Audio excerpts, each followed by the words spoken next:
Social anxiety and depression can be separate mental health issues, but research shows that they are deeply connected. In young people, social anxiety often shows up first. Studies show that up to 70% of individuals with social anxiety disorder will experience a major depressive episode in their lifetime. Psychiatrist Dr. Joshua Weiner joins us now to help us understand the link, and that can change the way both conditions are treated.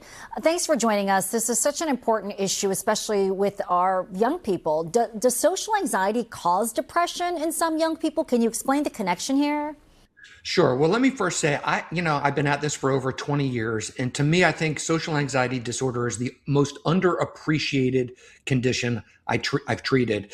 It just goes unrecognized in a lot of people. And it's so frequently, as you just mentioned, is the cause for them to really struggle emotionally. Now, about 9% of teenagers will develop social anxiety disorder. So this is affecting a lot of people.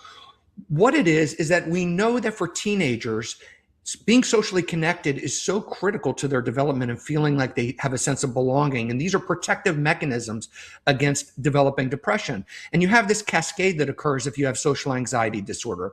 We're talking about extreme anxiety, not just being a little shy or slow to warm up. We're talking about people who are absolutely petrified of carrying on conversations with people. They're worried about embarrassing themselves, doing something that they're going to get negatively judged for. So what they do is they avoid because they're anxious. The avoidance then leads to them being isolated. The isolation then leads to loneliness and low self-worth, and that leads to depression. So how can parents and other caring adults in a child's life tell if the child or teen's depression may be rooted in this type of social anxiety? Well, I think given the common nature of this, I think that parents and all providers should be asking, hey, how do you feel in social situations? Do you get nervous when you're at lunch? Do you get nervous walking in the hallways? I even have patients who will get nervous coming to dinner with their family. I have a dad who said to me, I don't understand. My son never wants to go golfing with me. Turns out when I talked to the son about it, the main reason was he was nervous about carrying on conversation when he was golfing with his dad.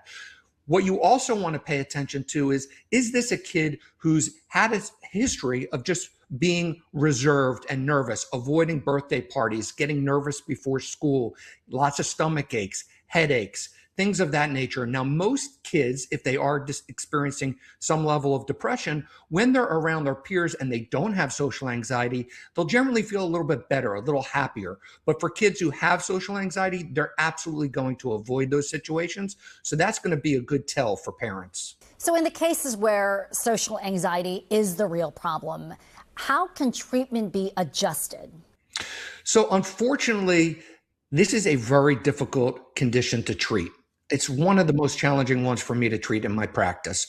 So there are medications that can offer some benefit. These are the traditional SSRIs, the Prozac, the Zolofts, et cetera. They are the main medications to help with both depression and for anxiety in general. But while these medications tend to be pretty darn helpful for anxiety in general, for social anxiety, I have not been impressed by what they do. Really, the hallmark of treatment for this is exposure therapy, cognitive behavioral therapy. You've got to, unfortunately, with anxiety like this, you've just got to force yourself to get in these social situations, because the problem is the more you avoid the social situations, the worse the anxiety gets. And particularly if this goes on for years, it becomes extremely hard to reverse. Yeah, and that can be so tough to force a teenager into a situation that makes them so uncomfortable. So what can parents or teens do if they recognize this pattern in themselves? I think you have to, as a parent, you've got to just stand firm. You've got to have a compassionate conversation with your teenager or your child if they're a little bit younger. And you just have to say, look, I know you're nervous about this. Lots of people get nervous, but this is not going to get better unless you do the things that you're nervous about. If you have a young kid and they're already pretty reserved, they don't want to order food at the restaurant.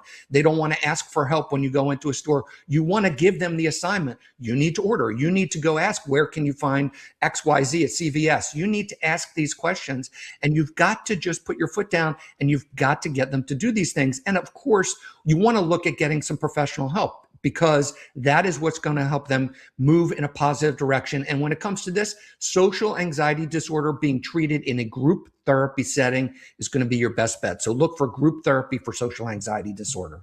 All right. Dr. Joshua Weiner, thank you so much for your insight.